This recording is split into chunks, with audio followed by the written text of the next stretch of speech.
there's a lot of support out there, just that some people don't know where the support comes from. I would say, especially in Scotland, coming to Farm Scotland, very helpful. You can always pick up the phone and ask any question. Is pharmacy still a good business in Scotland? Absolutely, yes.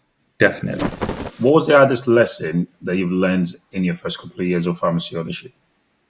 I would say is my hardest lesson will be on the operational level in the sense of especially with the staffing level. Obviously, I started off with no staff member, so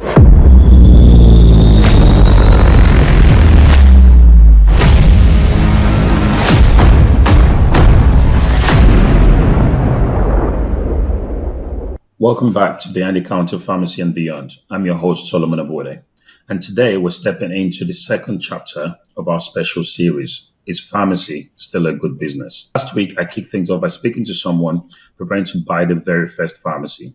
They were standing right at the edge of the leap, full of hope, questions, fear, and excitement.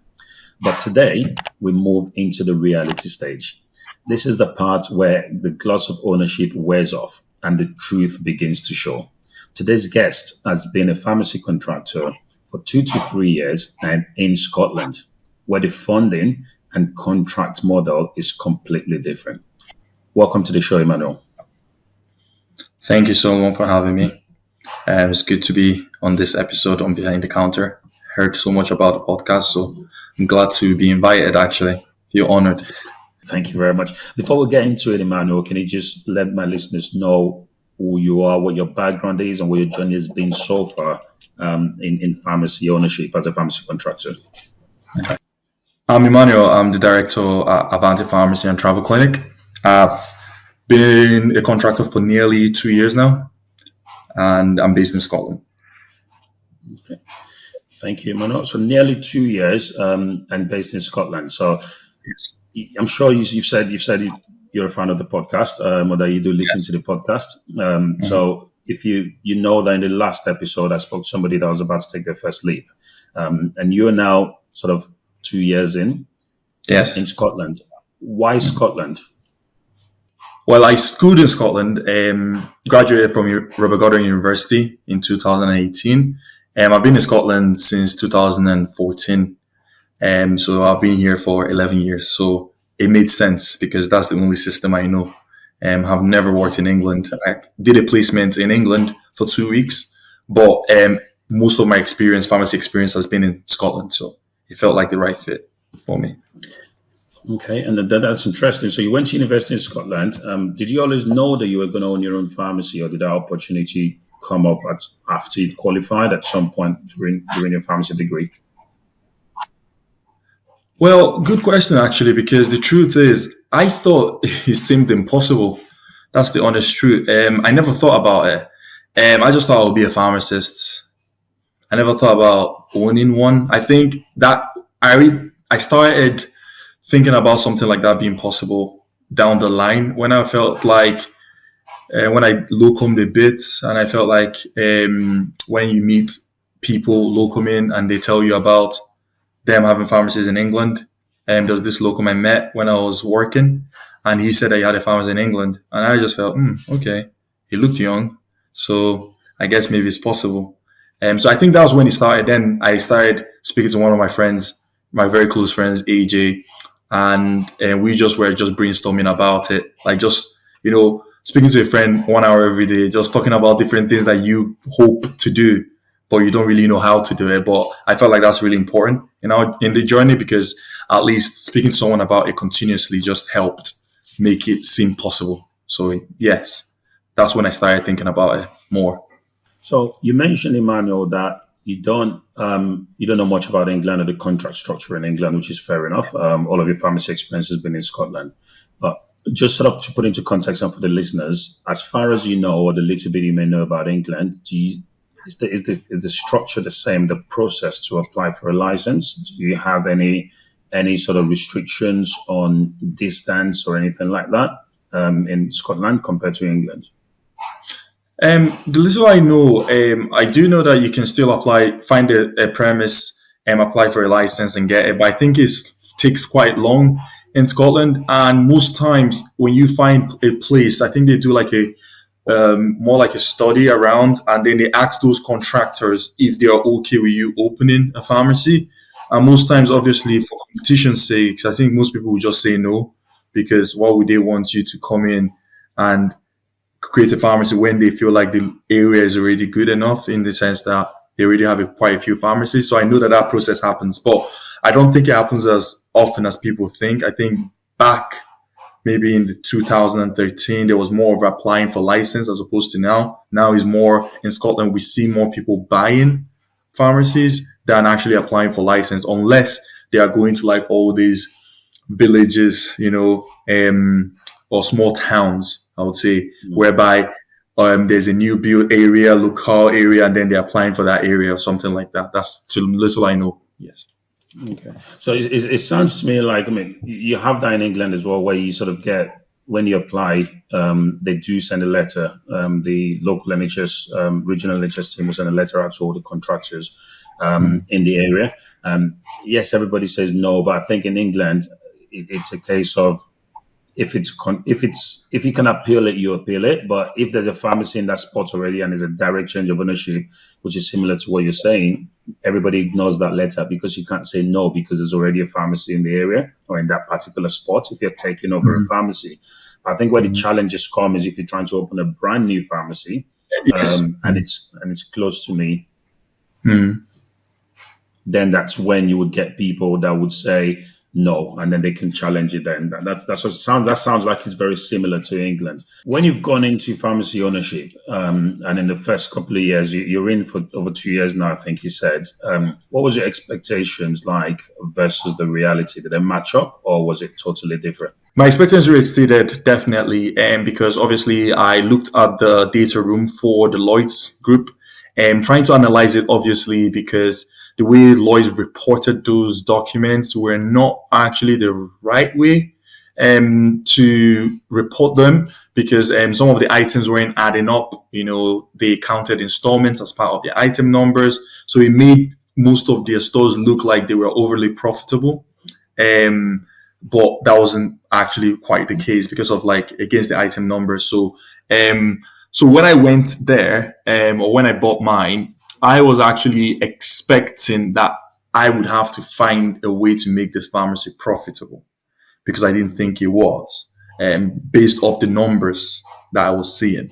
But the reason why I would say they exceeded my expectation is because I've never bought a pharmacy. I didn't know anyone that owned a pharmacy. I couldn't ask direct questions. All I did was I heard about someone who bought one, but they never told me integrals and details into what to expect or what not to expect. They just said that they owned one, and they kept it as brief as that. And so I wasn't quite sure how much you get paid per item, how much items were, when would you get paid. So all these questions were a bit information that I didn't know, sadly. So going in here, I was actually quite going in blind and hoping to God for mercy, if you would say it, because I wasn't quite sure what I was getting myself into. It was more risky at the time as well, but it turned out well. And when I say expectation, in the sense that obviously when I first did my first month, the whole notion was that you don't get paid for the first 3 months. I want to say that is not accurate.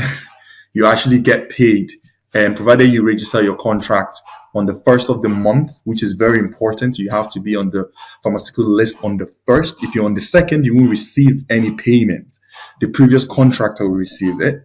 So you have to be in on the first. So once you're in on the first, then you won't get any payment. Once you're in on the first, you get your payment the following month. So It's not like a 3 months waiting period, because the NHS understands that when you register with all your big suppliers, your AAH, your Alliance, they're going to charge you the following month. So they know that. So they will give you an advance payment against that, so as to help with ease the cash flow. So yes, I didn't know this. So obviously, which is good, I didn't know it at the time, because then I was preparing for the worst. So I made sure I had money that would sustain the pharmacy for the first 3 months, which wasn't the case. So obviously, when my first month, when I finished, because I registered on the 13th of November, but I think at the time NHS, because of a lot of Lloyd's pharmacies were going around and it was impossible to time it to be the first. NHS Scotland or Lothian were more flexible with us registering on a different day. So I got my first payment in December before Christmas. So I wasn't expecting that payment. So when that payment came in, I was like, okay, good. So that was my first cushion. So, Okay. and then obviously, um, what I would say again, I exceeded my expectations is obviously with that, I now understood what I would be getting on the item basic. So what Yeah. if I did nothing else in the pharmacy except from handing out prescriptions and taking prescriptions, scrap that. So other than taking prescriptions and handing it out, Yeah. um, if I did only that, I knew what to expect at the end of the month. So I knew that Mhm. all I needed to do is now find all the services that I could add to it to increase the revenue. So, yes, You've gone in blind, and you didn't know what you're going to get paid per item or anything. And the numbers that Lloyd had reported effectively helped you, but it could have gone the other way because it sounds to me like they had reported the numbers in such a way that the pharmacy looked on paper worse than it actually was in reality. And you had prepared more money, perhaps. You'd prepared to have more funds available. And then when you then got in, it turns out that the reporting was actually worse, which means you were better prepared effectively. Does that sound about right? yes, I'll say it sounds about right. Yeah, because when I did my analysis, obviously I didn't know how much you get paid per item, but Lloyds didn't even put that information there as well. So you had to kind of work with the numbers you had with you. So you had to, a lot of assumptions were made. So I used a lot of internet in the sense of what's the average cost per item, how much roughly do you get paid, etc., to work out the numbers. So yes, the numbers ended up working out for me because then I prepared for the worst and thinking that things were going to be. And also, what also helped was a lot of the Lloyd's actually, it's not even a lot. I think most, I would say 80% of the Lloyd's branches were run down. So Yeah. anything anyone was doing was like you were helping the business. I can only say this from the perspective of Scotland because I've heard some people that have bought in England from the Lloyd's and it's not quite gone that way. But Scotland, most of the Lloyd's in Scotland, they were run down. So if you were coming in and you were saying anything as good as hello, hi to people, doing something different, you were getting those customers back because they had a very bad reputation in terms of the customer Yeah. service they delivered to most people. So yes, so it was run down properly. So I think when we coming in and knowing that obviously you were in or thinking that you were not, the revenue wasn't there, when you came in, the items started coming back and the revenue started going as well. The previous contractor, Lloyd's, weren't operating the pharmacy at the full potential. So it made sense that when you come in and do something different, you would get the reward from that. Okay. And now that makes sense. But going back to these numbers and the analysis then, so you mentioned not knowing anything at all about pharmacy. You've Yes. gone onto the Lloyd's data room and you've got all these numbers flying out at you. You didn't even know what you were getting paid per item. Mhm. Surely you didn't decide to buy a pharmacy off the back of whatever you'd seen there. Did you get any assistance and help in analyzing these numbers? Anybody help make sense of it all? Did you speak to any? I know you said you were speaking to a friend every day. How did you learn to analyze those numbers, or did you just go in blind? The honest truth is, I actually did go in blind. I Yeah. thought, I went in blind and I hope for the best, and there was a saying from my friend when I finally paid the deposit to Lloyd's. He said, obviously, some of these numbers were assumptions, right? However, he said, before you go into something like this, you have to just get your parents to bless you before you go, and you have to take some risk in life. So this was a risk because sometimes I woke up and I thought um, things could crash the next day, but so it was a big risk. I went in blind, but once I got in and I was operating on a daily basis, so I came in blind, but once I started, I now started seeking for assistance. But I went in blind, started seeking for assistance. So my friend now introduced me to DOTA, DOTA, which is done by yourself. And I got the support I needed at that early stage, which was very important because that was very crucial in terms of setting the steps for myself in terms of how to organize everything now. But obviously, someone would have said I should have sought you guys' help before I bought the pharmacy. Well, so there's no right or wrong. I just felt like sometimes they say to you that you can learn on the job. That's what I did. Yeah. Some people are prepared before they go in, or you can learn on the job. Yeah, and I think that's the case, 100%. And I've said this in the previous episode as well about my own story. I'm very much like you, sort of figure it out as I go. I won't say that's the best way. I think it's Yes. different for everybody. It's worked for me. It sounds like it's worked for you, but it's a huge, massive risk, and you mentioned it there. And when the support's important. And I remember when we sort of got you on board initially and started speaking, and there were a lot of things that, like you've mentioned already, you didn't know. And a lot of things that we're able to sort of explain and break down and point in the right direction. And I think having that support, it's really, really important. And that could be in it doesn't have to be paid support. It could be somebody that you know personally that's done it before you. So if there's anybody listening to this, and obviously you need assistance at any point, we're always happy to help. But like I keep saying, and I say this all of the time, it doesn't necessarily need to be yours. But I'll ask the question, in your opinion, what value would you put to the advice that you got? I would say it's very valuable, because that was the only advice I got at the time. So it was very valuable, because everything that I was being told was what to expect, and so I was more prepared. Because obviously I already came in blind, so a lot of things I didn't know, which I wish I knew. But they say sometimes it's never too late to seek for help. So I did, and the help was very much needed, and it helped me set up the pharmacy properly. Moving forward. Would you, if you were to go back, would you go in blind again? Oh, that's a good question. Well, that's a really good question. Would I go in blind again? So that question I'll answer in two parts. One, with knowing what I know now, yes, I would. Because I think when you were buying out Lloyd's, there was no risk. We thought it looked like a risk. But I will be honest right now, there's no risk. Provided you're buying in Scotland, there's no risk. There was no risk. Because I think whatever you were going to do in that store was better than what they were doing. So either ways, you're already going in, you might as well say profitable. Yeah. Provided you're buying in Scotland. Again, caveat, Scotland. Now, if I didn't know what I know, would I go in blind?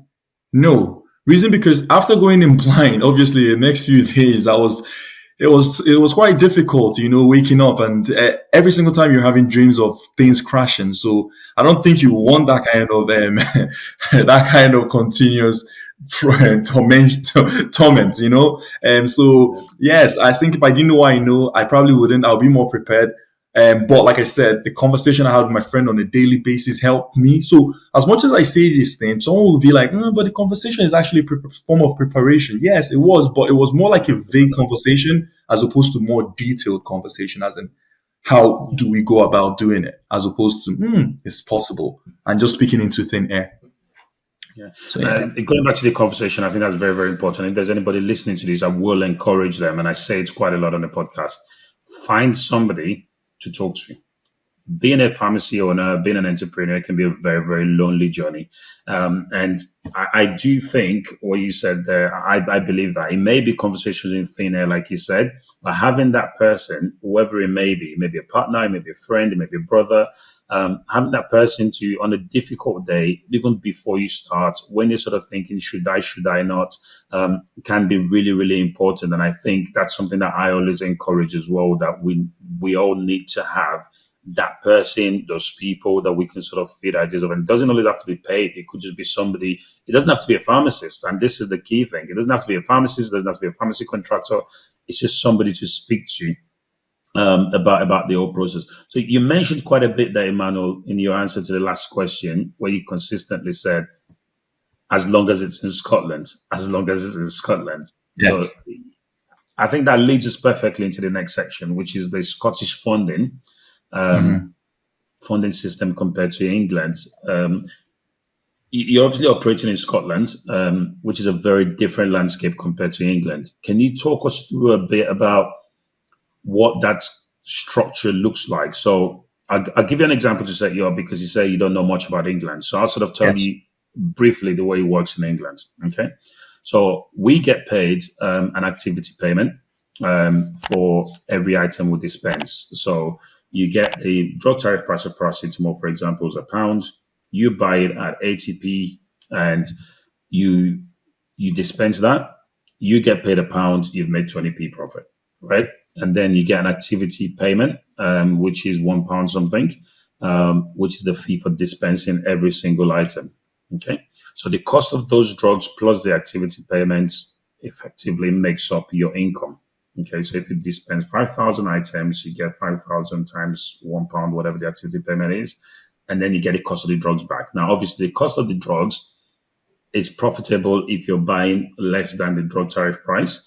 But in England, we do have the clawback, which is effectively for every generic drug in a drug tariff, they take off 20% of the drug tariff price. So I give an example of £1 versus ATP earlier on. You're looking wide-eyed.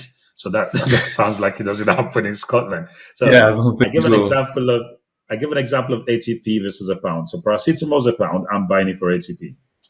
Okay. In England, when I get paid at the end of the month, I'm not getting £1. I'm getting ATP because they're going to knock off 20% as clawback on the assumption that every pharmacy is getting some sort of discount. So it's been changed recently where it's 20% for every generic drug, it's 5% for every branded drug, and I think it's about 7.5% for every surgical item. So that discount goes effectively, if you're buying a drug at 90p, that is a drug tariff price, and you think you're making a 10p profit, you're actually not. You're making a 10p loss because your actual cost to that is ATP. So that's the first thing that happens in England. So you've got the activity payment, which is £1 something, and you've got the cost of the drugs and the payment you get reimbursed for that.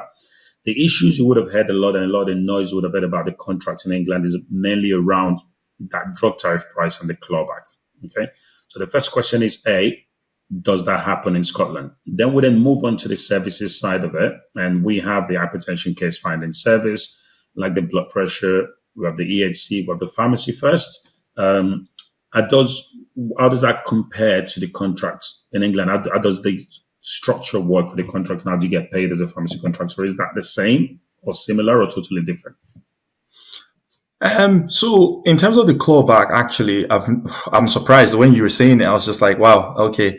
I didn't even know about this. Because like I said, I don't know much about England, but we don't have that. I think in most cases, actually, in Scotland, I think like I said, our fund is quite different in the sense that I think they're more supportive in some ways, in the sense of they try to make sure that they're paying you more than what the cost of the medication is. So in some months, Sorry, um, when you say they try to make sure, it's that's sounding really strange to me. So the contract's there. It's not changing every month. They're not looking at Emmanuel's pharmacy and thinking, I could do with a bit more money this month, so I'm going to try and give him a bit more. Is that right? So so when you said they try to, this is the second time you've said it, that they try to yes, help you. yeah. Is that help coming just from the contract the way it is, or are you So getting I individualized support? Oh, no, no, no. I think we have this that we call the Community Pharmacy Scotland. Mhm. So it's like a board, and they try to help pharmacies negotiate with the health boards, right? So when we have medications that are, call it, over tariff, Mhm. it's almost like they get to know about it, and then they get to say, oh, look, most of the pharmacies are buying this medication at this price, which is above what the tariff price is. So Mhm. we will require you guys to adjust the tariff price so that they're buying it either at the same tariff price or more. We have this help board, Community Pharmacy Scotland, and their job is more or less to help pharmacies negotiate with the help board. So let's say, for example, we have a medication and it's like your paracetamol now, and let's say the tariff price is higher Mhm. than, the cost price is higher than the tariff price. Community Pharmacy Scotland will be coming and saying, look, most pharmacies are buying these things at a more expensive price. Can we look at increasing the tariff price so that most people can buy it and they can dispense it against the prescription. So they come in there to almost like they are our intermediary trying to negotiate for community pharmacy. So we don't have now. I've heard from previous contractors some things about clawback as a word being used, but I don't know in what sense that was referred to. But I know that Community Pharmacy Scotland, they always try to make sure that the tariff price are like the cost price are lower than the tariff price. Yeah. So that's their So job. do you have the They price? try to make Yeah. that. So we've got community pharmacy So we have price as well, and they adjustment. do exactly the same thing. Yeah. So you have the price Okay. concessions. Yes. Yeah, we do. Okay. Okay. So we have the same thing in England, and it's interesting to see that that's the case. But I suppose maybe what may be different is what that concession is, because the way they come up with that price concession is it depends on a lot of pharmacies reporting it. So the more pharmacies reporting on the Community Pharmacy England's website to say, I'm getting this drug for this price, I'm getting this one for that price, the more they can take that data to NHS England and say, a lot of our members are getting it at this price, and then they set the concession price. But obviously, concession price is still not, it could still be either at what you're buying it for, or it could be less than what you're buying it for. So that doesn't guarantee it. How about the services then? Because it sounds like the dispensing side of it is more or less the same. Is there more money in services? What sort of things do you get paid for services wise? So I think obviously we have more like some fees that are standard. So irrespective of anything, even if you operated or you didn't do anything, these fees were guaranteed. Things like your establishment fee, we have that. So you get an establishment fee, which is standard. You get some other standard fees. So I would say, give or take, you're getting at least 5,000 thereabouts standard fee before you even operated anything. And so these are standard fees that are every month. Yes, every month. So these are guaranteed every single time. So we have a lot of standard fees, and then we have basic fees as well, for like the pharmacy first standard, irrespective of whether you did any pharmacy first or not. You got your base payment. Hang on. So let's go back to the established payments for a second. So the established payment used to be in England, right? And we used to have that, but that got scrapped. I think it was 2018. It might have been scrapped. But you're saying that you still have the establishment payment. So you've got your basic fees. For opening your doors, you've got £60,000 a year, effectively, £5,000 a month. Yes. Yeah? Okay. Yeah. And then you've got your standard fees, I think you referred to it. That's for your services. So that's not establishment fees, not 5,000, it's 2,000. No. So you have your basic fees, which are establishment payments and other fees, not just establishment payment, but yes, 5,000, yes. So that's £60,000 a year, and then for your services. So I was going to ask you how much you get paid per pharmacy first. I'll ask you that, but before I ask that, what's this basic fee that you get whether or not you do any pharmacy first? How much is that? So the pharmacy for actually, before you any pharmacy, irrespective of whether you did a pharmacy first, you got 1,000. I think you got 1,000. Okay. But now I think they require you to do at least 100 activity for you to get the basic fee. I think that's accurate. But obviously, my pharmacy will do more than that, so I don't know what the minimum is. But I think it's 100 get your one. What's an activity? What's classed as okay? Activity is like basically either you give a medication under the pharmacy first, or you give an advice under the pharmacy first. So if you give a medication, that's one activity. If you give an advice, that's another activity. So it depends. So you can give lactulose for constipation, and then you can give an advice for, let's say someone comes in for cough, you give them like self-care advice. Let's say you did those two things. That one activity payment for the lactulose you're giving, another activity payment for the advice that you're giving on cough, because that's a different minor element. So yes. So am I right in assuming from what you're saying then that you get paid for every single advice you give over the counter? So if somebody comes in and they've got a cough or a cold, and you say you can buy product A, there you go, product A, you get paid for giving that advice. Well, you get paid for giving advice, yes, but not if the advice is a sale. If you were giving just advice in the sense of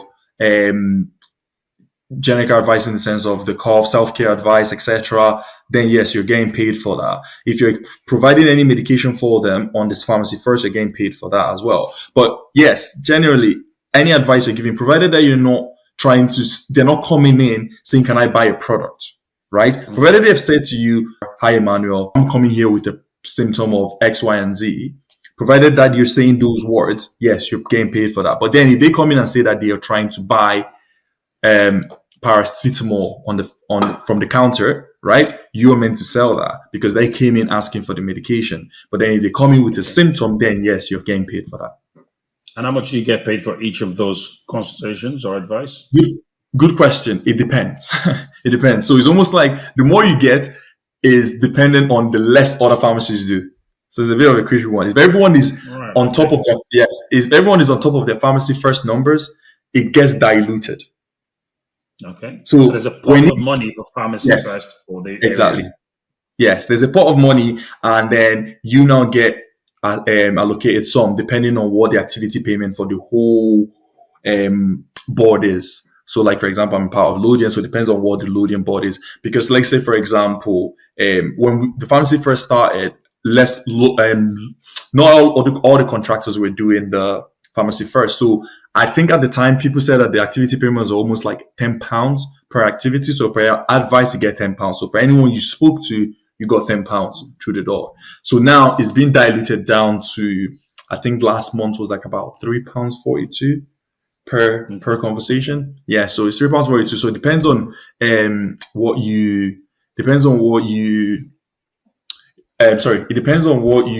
how much activity is being done across the board. So yes, but there's interestingly, just to add, there is a new activity payment, but this is not for Pharmacy First. This is for Pharmacy First Plus, which was just introduced to us in November, and that's a good one because for every Pharmacy First Plus activity you did, which is prescribing, you're getting between £30 to £40. All right. Okay. So, and I think that was going to be my next question, because what you were describing earlier on sounds like in England what we would call the pharmacy, the access to self-care, if you like, or the minor ailments service. I think it was what it was in England, which is sort of. I mean, it's an interesting concept that sort of depending on how much everybody else is doing, you've got a fixed pot of money. So some months you might get really more, some months you might get significantly less. But then the Pharmacy First Plus sounds like what we refer to now as Pharmacy First on the new contract that was started about a year ago. And I presume, is that where you sort of prescribe antibiotics for set conditions? Is that right? So we've got several conditions in England where you can prescribe antibiotics or supply antibiotics under a PGD. So you've got ear infection, impetigo, sore throat, stuff like that. Is that the same, or is that different, this new Pharmacy First Plus? It's different because what you just mentioned, that you guys have the 7 things we've had in Scotland since.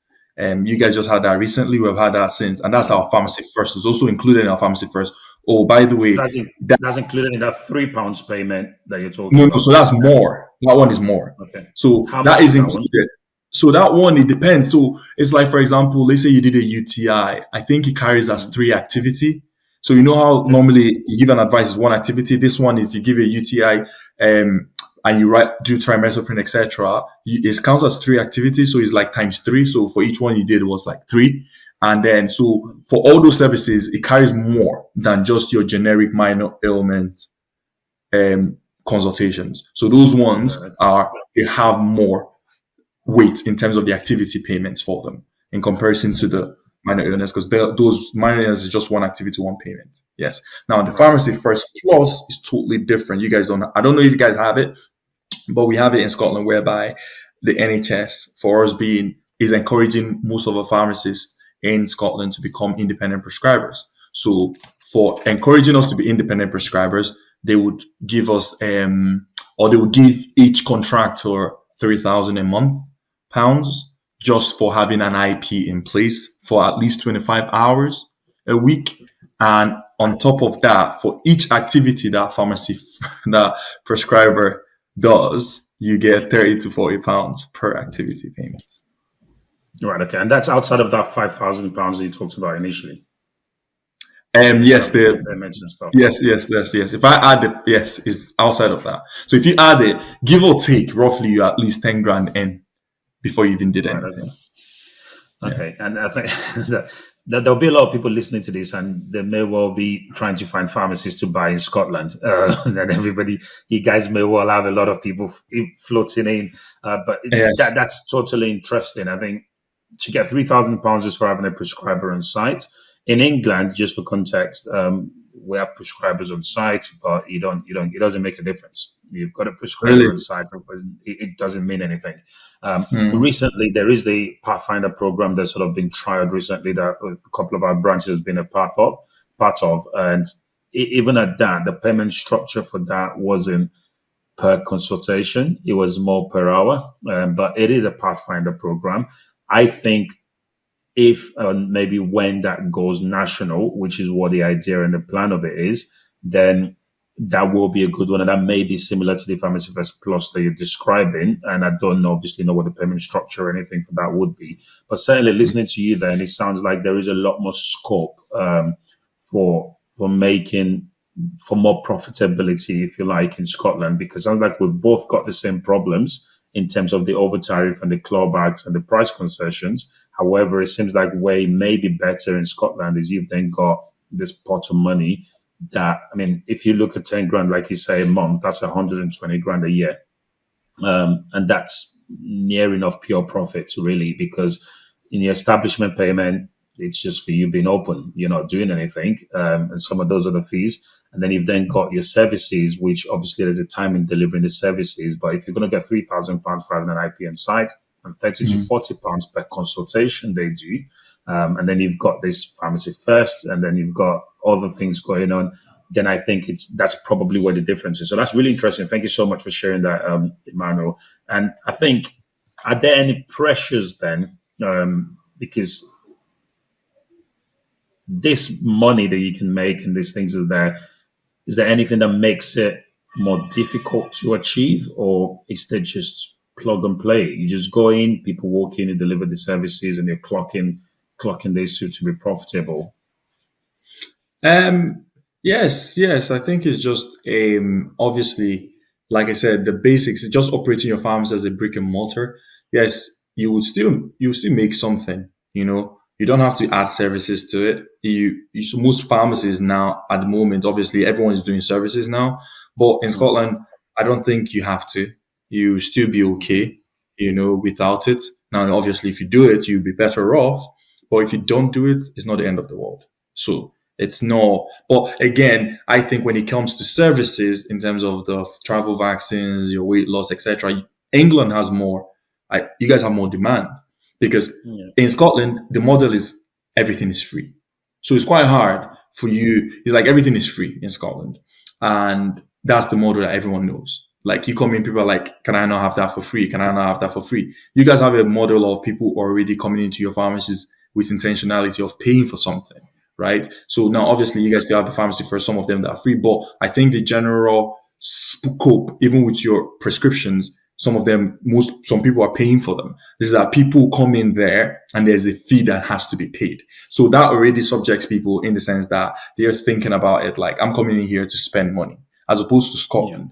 They're coming in there to get something for free. So when you come in and you start adding services like your travel vaccines, then you notice that a lot of pharmacies in Scotland will come in thinking that this service is also meant to be free. But unfortunately, sooner they'll realize that it's not free, and then they now start asking or finding out, where can I get this free, because they're already used to the whole concept of everything is free.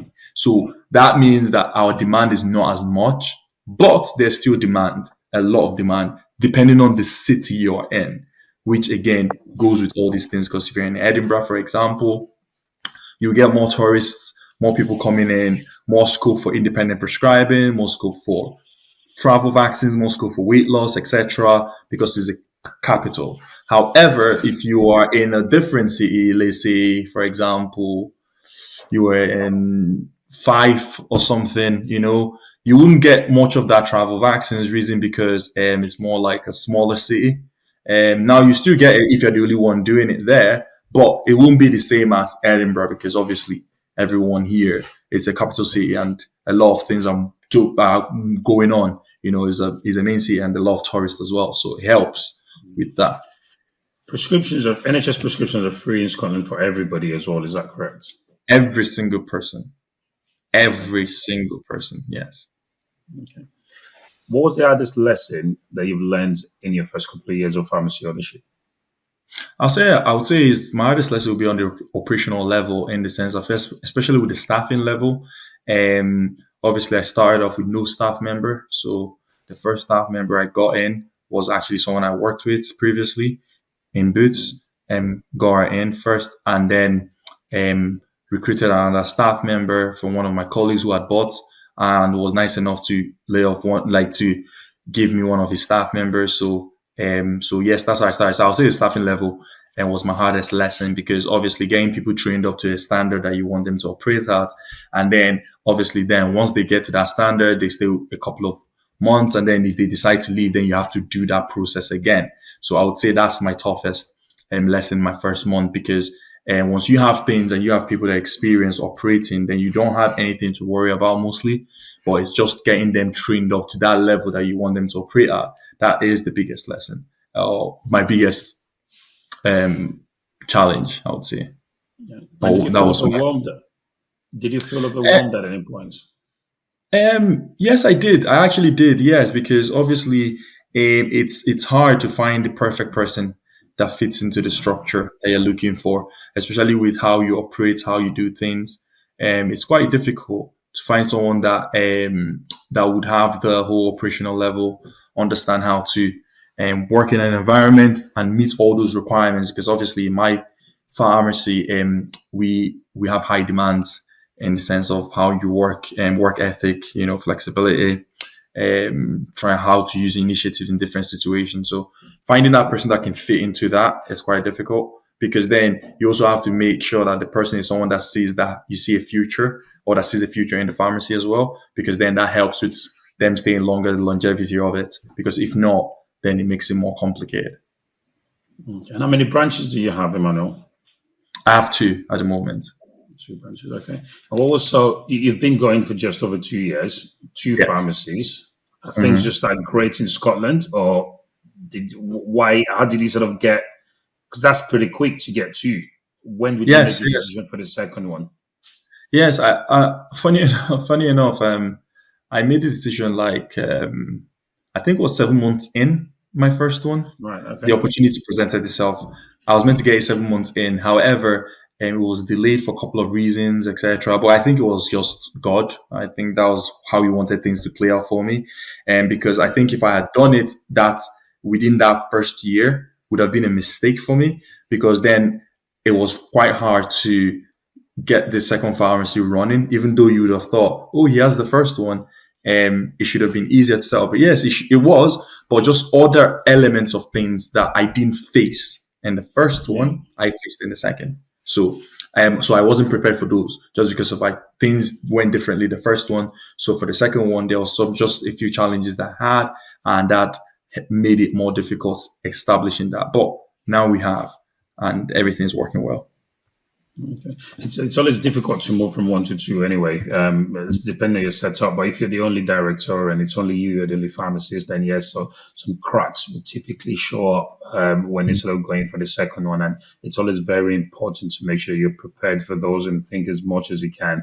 And certainly Mm. taking the time to learn from the first one does help. But again, everybody's different. And you've done this in literally within the space of 2 years, which is really, really impressive, like I said. And so now that you're 2 years in, what exactly would you say has helped your business stabilize?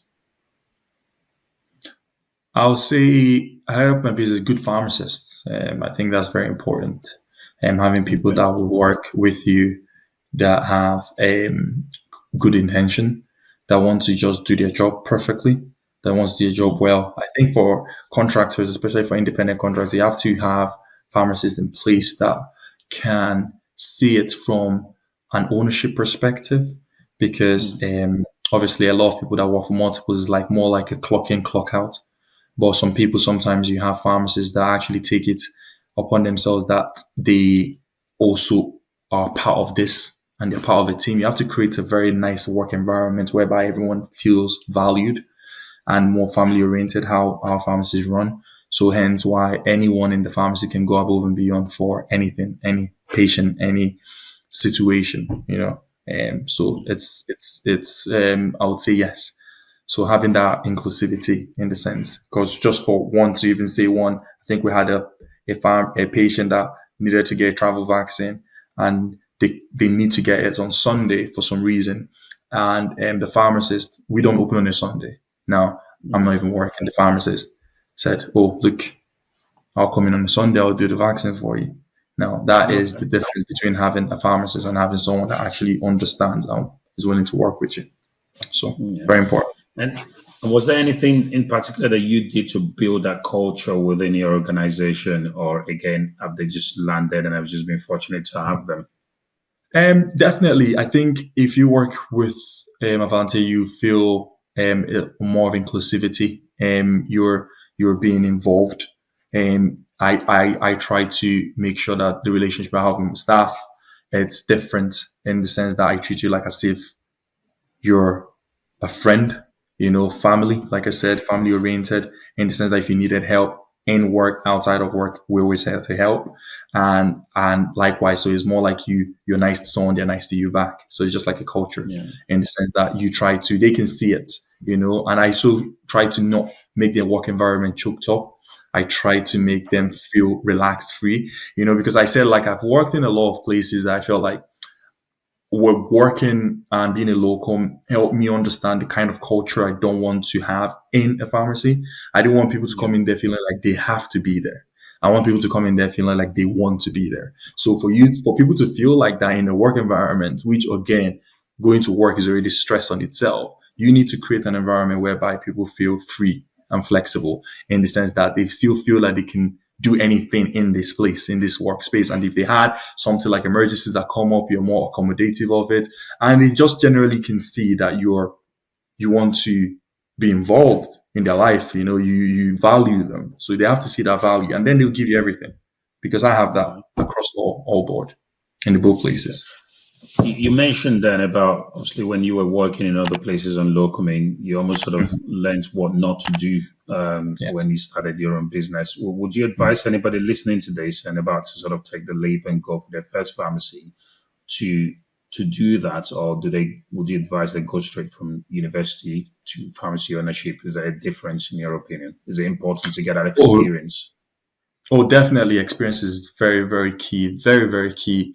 Unless you're buying with a group, like unless you're buying with another person, individual. But if you're going solo, experience is the key. Reason because there's a lot of things you have to understand first as a pharmacist before you even go into the route of being an entrepreneur. So definitely, what I would say off the bat would be without any experience or anyone talking to you, I would say finish from pharmacy school, get a couple of experience in the back, and because that would help you actually know how you want your pharmacy to operate.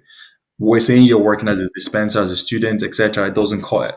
You need to be the pharmacist. You need to be a manager as well because that gives you your first. It's like the managerial position is like almost like it gives you a first opportunity, and it's not your check that you're having to worry about.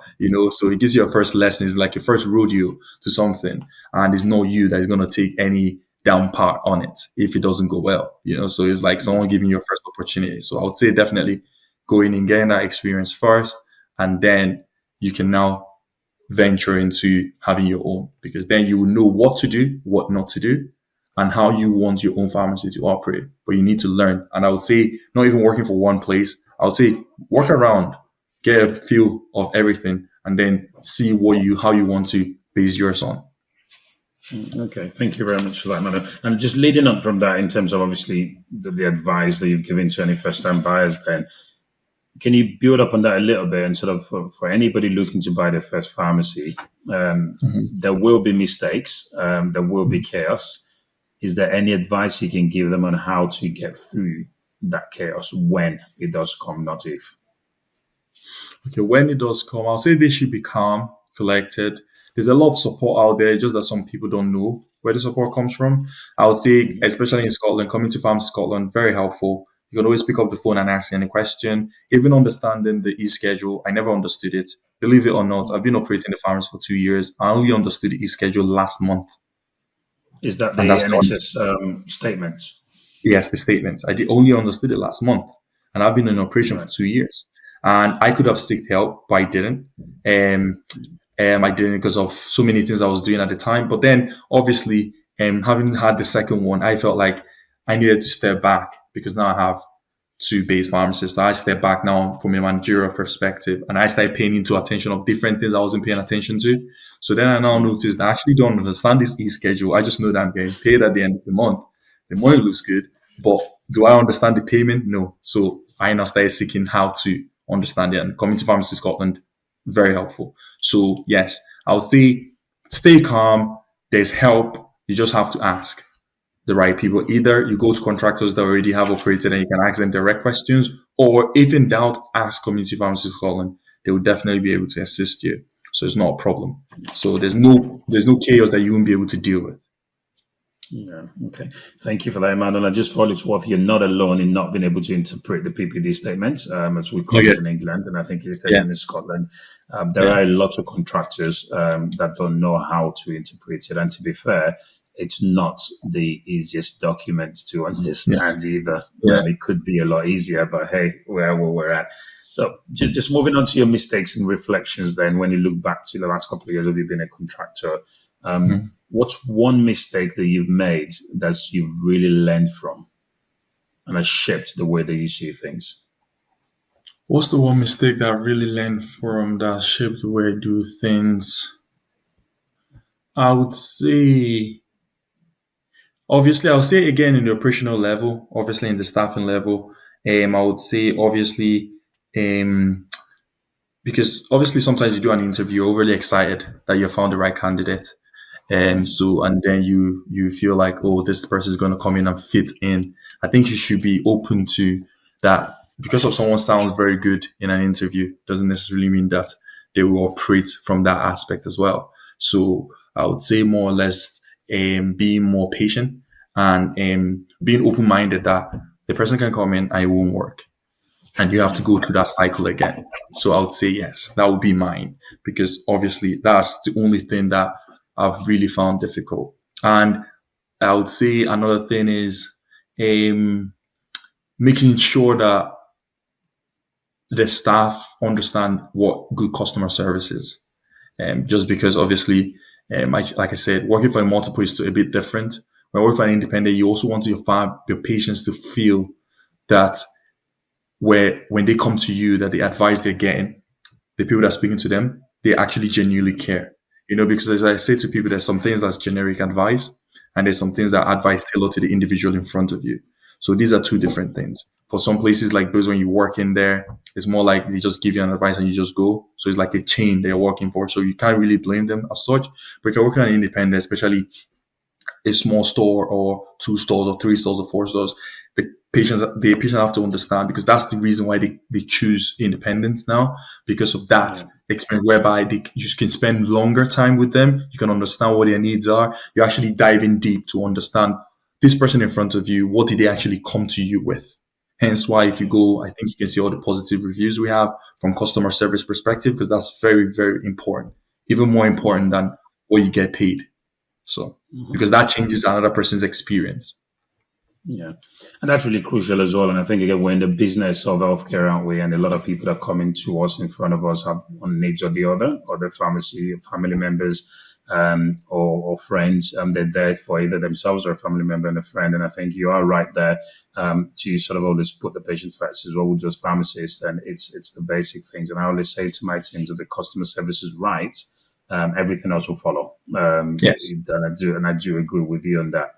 So just touching on the ownership and the impact on your personal life then. So ownership isn't just a business decision, as I'm sure you know. It's a Mhm. lifestyle decision. So how has pharmacy ownership affected your personal life, your well-being, and even perhaps your mental health? That's a good question. I'll say pharmacy life, my first year, obviously, I lost myself in the process. I was always in there every single day on Sundays as well. So yes, that's the part obviously I keep forgetting about. It is tough when you're doing it alone. It is lonely sometimes as well. Actually, most times, but it is really tough. It definitely affected my personal life because I think my first year I lost myself. I didn't have any social life. Barely could do anything. Couldn't hang out with friends. Funny enough, I couldn't even go back home to see my family. And all my brothers flew all the way across the country, two from Australia or from Paris, and they all flew back to go see parents. I couldn't join them just because I was still trying to get this pharmacy to work in a level whereby I can actually afford to leave. Because I think when you get your first pharmacy, it's like I say it to people that it's like that feeling. Obviously, I've not had a kid before, but I believe that if someone is to describe it, or female is to describe it, it's like having your first kid. It's like that first that you want to do everything right by.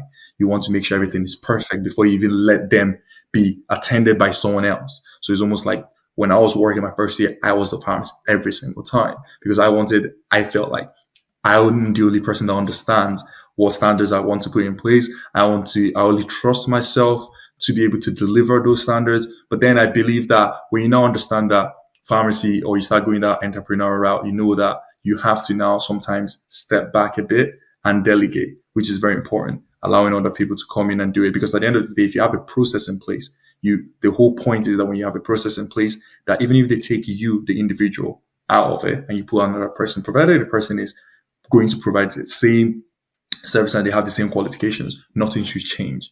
But I didn't understand that. I just felt like I was the process as opposed to setting a process in place that people can follow, especially the pharmacist. So yes, I would say it was really tough my first year.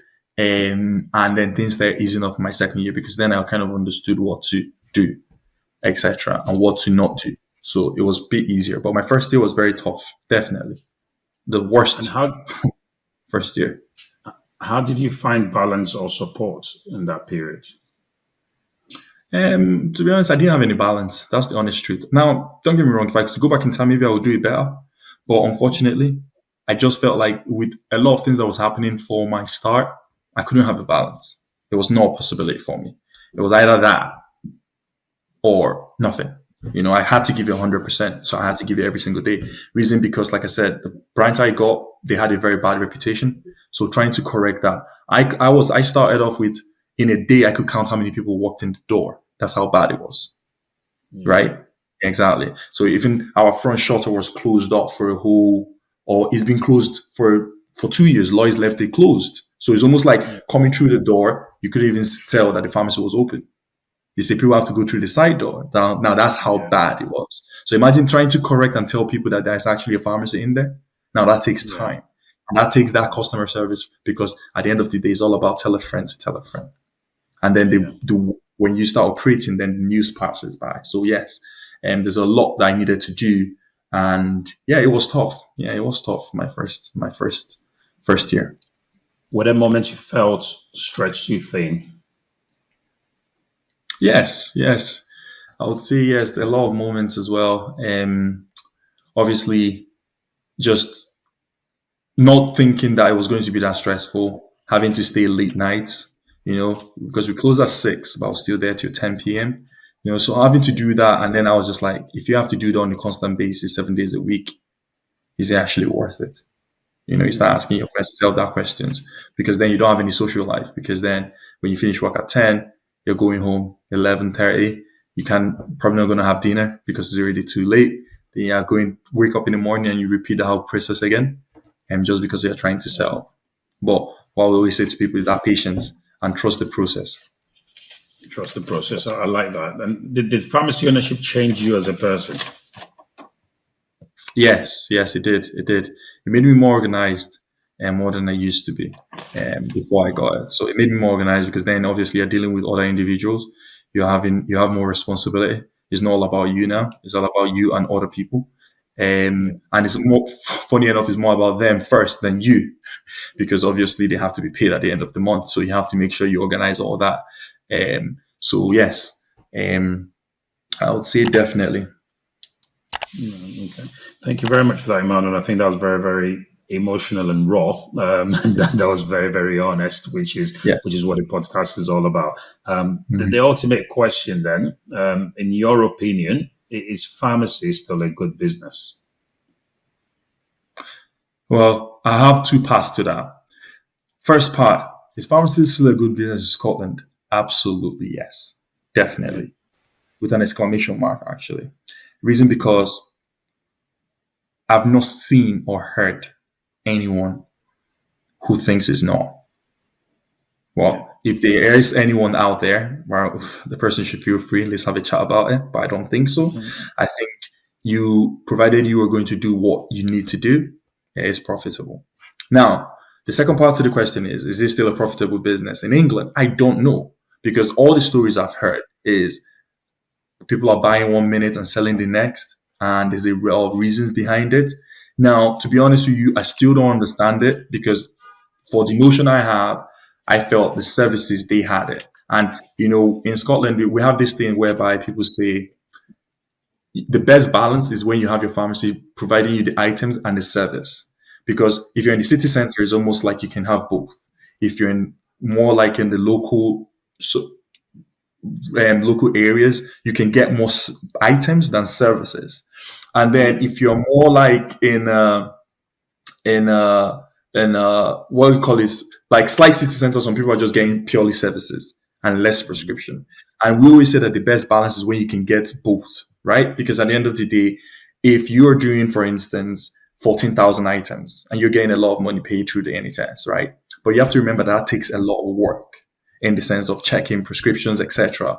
And it takes a lot of time to do Z boxes, all these things in comparison to someone who is not maybe doing as much items, but then they're focused on services, which at the end of the day, the profit margins is much more, right? So Yeah. that creates that better balance for anyone, in that city center, because then it's almost like the both of us are doing two different things, but we are hitting the same, close to enough the same revenue, right? So it's a Yeah. bit different as well. So yes. Okay. I mean, would you buy a pharmacy again? And would you buy one in Oh yeah. England? Would you buy one in Um, England? I wouldn't buy in England because I don't understand the English system. But to be honest with you, But I you, think but, if but you bought in Scotland when you didn't understand the Scottish system. So what's okay, different? so the difference is that's a good question actually. That's a good question. I never thought about that. That is a good question. And well, I did in Scotland because I didn't hear people saying that it wasn't profitable. I just didn't know. The thing is like what you don't know won't kill you, right?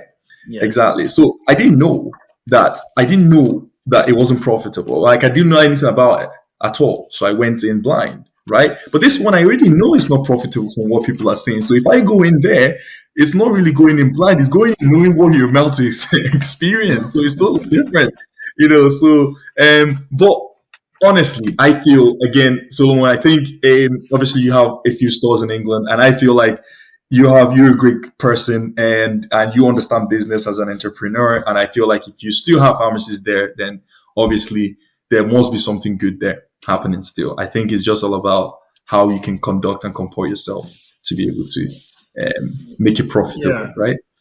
Yeah, and I do agree with you. And I think again, as we sort of go through this series, the next sort of 3, 4 contractors that I'll be interviewing are all from England. They've all done it for 5 years. They've done it for 15, 20 years, and some of them are still growing. And I think that question is being posed to them, and it'll be interesting to see what their answer is. There are still pharmacies open in England, and ultimately, I think for me personally, that if I was to answer that question, I think yes, pharmacy is still a good business.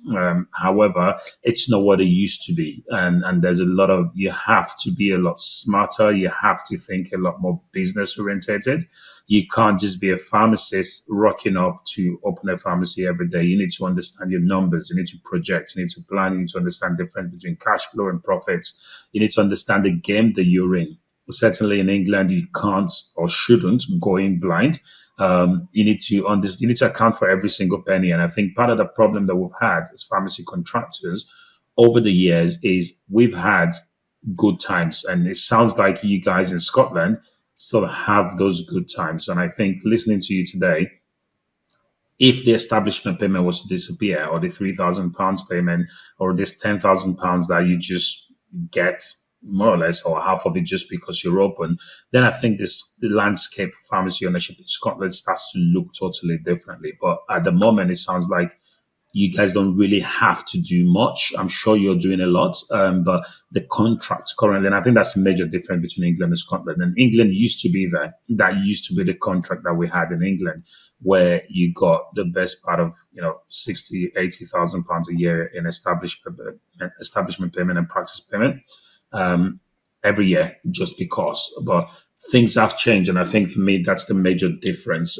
So pharmacy in England, why not? Like I said, you didn't know much about Scotland, you did it, and obviously, given your story and the way that the trajectory at which you've gone over the last couple of years, it wouldn't surprise me if you picked up the phone one day to seek advice on getting a pharmacy in England. Yes, yes. Honestly, to be honest with you, I think it's something that I will be open to.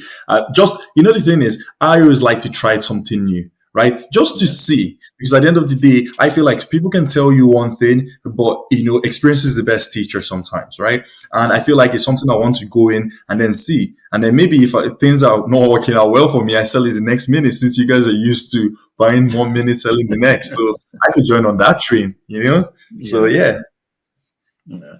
Well, that's fantastic. Thank you so much, Mano, for joining me today. And no just a few problem. things. I think what I take out of today's conversation really is that the first 2 years, based on your experience of pharmacy ownership, they're battlefields. They're Yeah. not always in a negative way, but in a shaping way. And you've described that the state sort of focuses you and it helps you face the truth about business ownership, the truth about yourself, and you've shared really emotional and some really raw experiences about your struggles, and that's okay, and that's fine. I think what the period also does is it helps you grow as a person, and I think you have said as well the pharmacy ownership has definitely changed you as an individual, and that's a great thing to hear as well. So there is hope for anybody listening out there and thinking, should I do it? Should I not do it?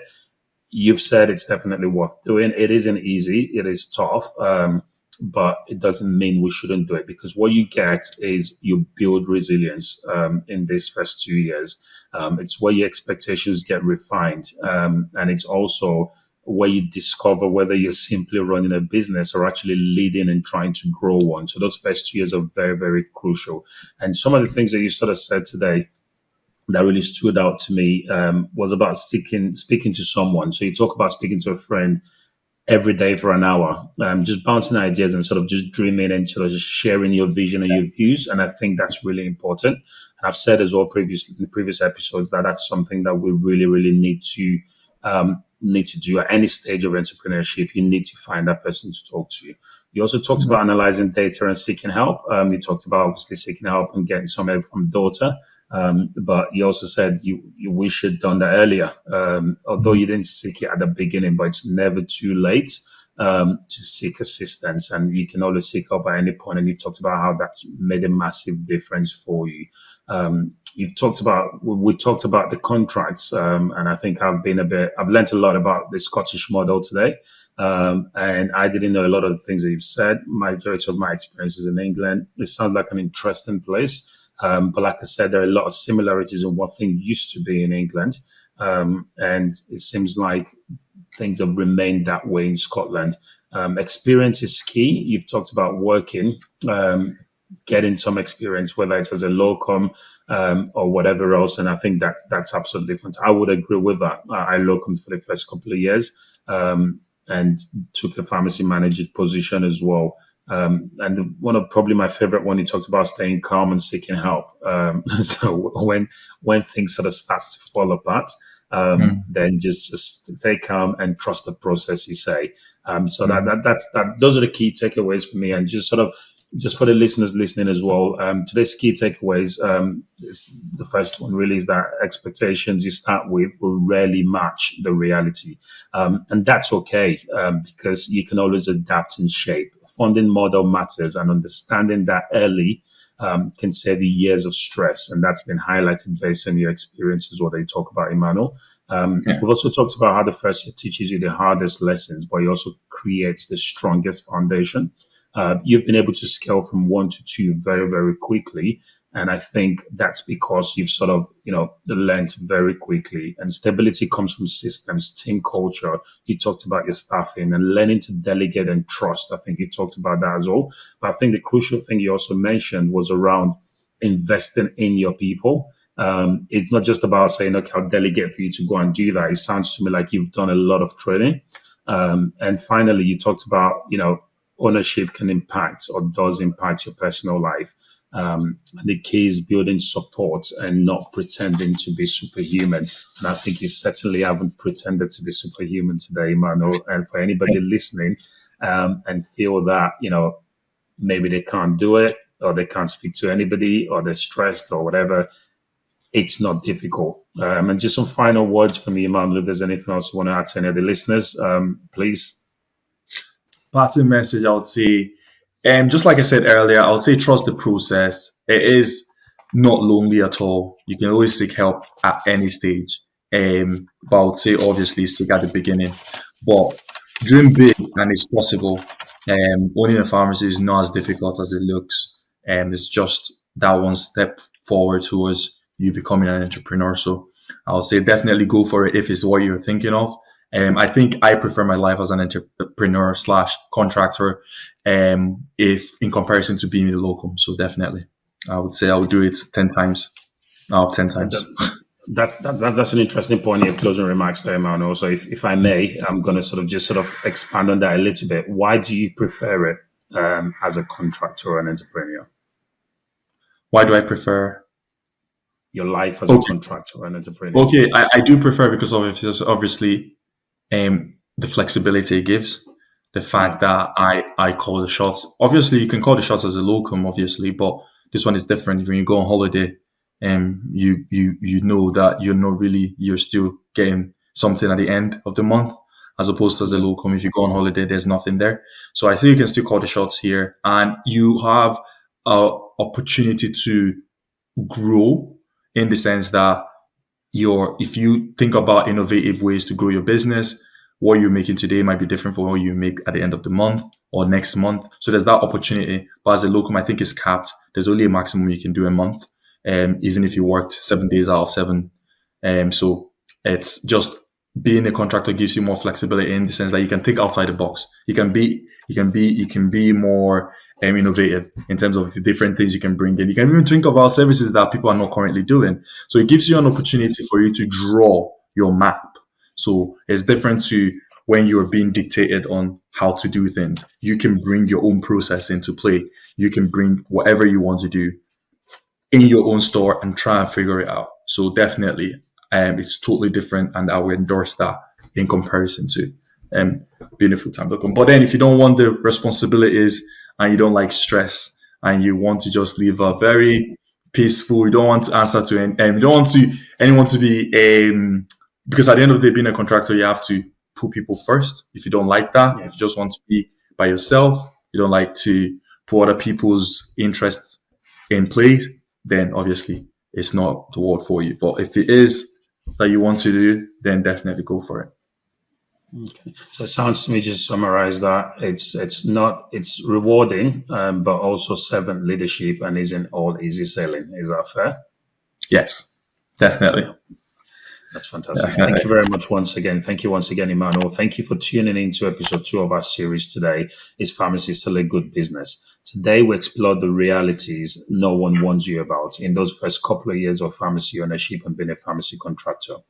In the next episode, we're taking a major step forward. We're speaking to someone who has been a pharmacy contractor for around 5 years. And this is where something interesting happens. Owners at this stage either start growing or start struggling.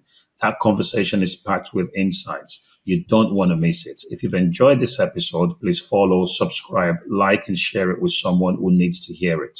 And remember, the best prescription for success is resilience. Thank you for listening.